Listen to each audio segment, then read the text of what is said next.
ये लड़का एक बहुत बड़ी ट्रेडिंग कंपनी में काम कर रहा होता है और बहुत ज़्यादा हैंडसम और सक्सेसफुल होता है। यहाँ तक कि बॉस की बीवी भी उसके पीछे पागल होती है। वो उस पर डोरे डाल ही रही होती है कि वहाँ पर उसका दोस्त आकर उसको बचा लेता है। अगले दिन वो जब अपने बॉस से मिलता है तो उसका बॉस उसको एक बहुत बड़ी डील क्लोज करने के लिए कहता है और कहता है कि अगर तुमने ये डील क्लोज कर ली तो मैं तुम्हें इस कंपनी में पार्टनर बना लूंगा। बस उसे एक बिलियनियर को राजी करना होता है इस कंपनी में इन्वेस्टमेंट करने के लिए। तो मैट अपना सामान पैक करता है और फौरन से निकल जाता है। लेकिन जैसे ही मैट उस मैंशन में पहुंचता है उसकी नज़र एक बहुत खूबसूरत लड़की पर पड़ती है। ड्राइवर से पूछने पर उसे पता चलता है कि ये उस मिलियनेयर की बीवी है। रात को वो लोग जब डिनर के लिए बैठते हैं उसे पता चलता है कि फ्रैंको सिर्फ बिलियनेयर नहीं बल्कि खड़ूस बुड्ढा भी है। हर वक्त अपनी बीवी के साथ बदतमीजी करता रहता है और लड़ता रहता है। रात को मैट टहलने के लिए बाहर निकलता है। उसे घोड़ों के अस्तबल से अजीब अजीब आवाजें सुनाई देती है। लेकिन जब वो चेक करने के लिए जाता है तो देखता है कि उसका ड्राइवर और उनकी मेड आपस में रोमांस कर रहे होते हैं। मैट खड़ा होकर उनको देखना शुरू कर देता है। लेकिन जैसे उसकी नजर दूसरी साइड पर जाती है तो देखता है कि बिलियनेयर की बीवी भी उनको देख रही है। वो दोनों एक दूसरे को देख लेते हैं और वहां से चले जाते हैं। अगले दिन मैट फ्रेस्को से कहता है इन्वेस्टमेंट करने के लिए। लेकिन फ्रेस्को मैट से कहता है कि मैं इतनी बड़ी इन्वेस्टमेंट करने से पहले तुम्हें एक बार अच्छी तरीके से जाना चाहूंगा। फ्रैंको मैट से रिक्वेस्ट करता है कि रात को वो उसकी बीवी को फेस्टिवल पे ले जाए उसकी जगह, क्योंकि उसको कुछ और काम है। मैट एमिली को वहाँ पर ले तो जाता है लेकिन एमिली से बार बार सेड्यूस कर रही होती है। वो दोनों किस करने वाले होते हैं कि वहाँ पर फ्रैंको आकर उनको सरप्राइज दे देता है। एमिली मैट को रात को घोड़ों के अस्तबल में बुलाती है। खुद को बहुत कंट्रोल करने के बावजूद मैट उसके बुलाने पर वहाँ पर चला जाता है और वो दोनों बहुत ज्यादा जम के रोमांस करते हैं। अगले दिन मैट का बॉस उसे फोन करके डांटता है कि अभी तक डील क्लोज क्यों नहीं हुई।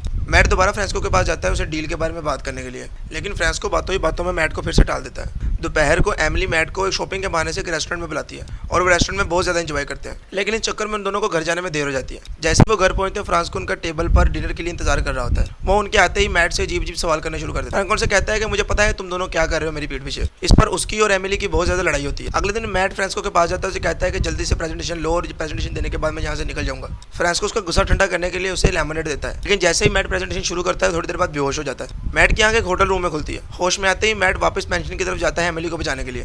लेकिन उसके गार्ड्स और शेरिफ उसको अंदर नहीं जाने देते। अगले दिन फ्रैंको के मैंशन में एक बहुत बड़ी पार्टी होती है तो मैट बेस बदल कर जाता है एमिली को बचाने के लिए। फ्रैंको की मेड मैट की हेल्प करती है एमिली तक पहुंचने के लिए और वो दोनों मैंशन से भाग जाते हैं। एमिली और मैट एक होटल रूम में छुप जाते हैं और एक दूसरे से अपने प्यार का इजहार कर देते हैं।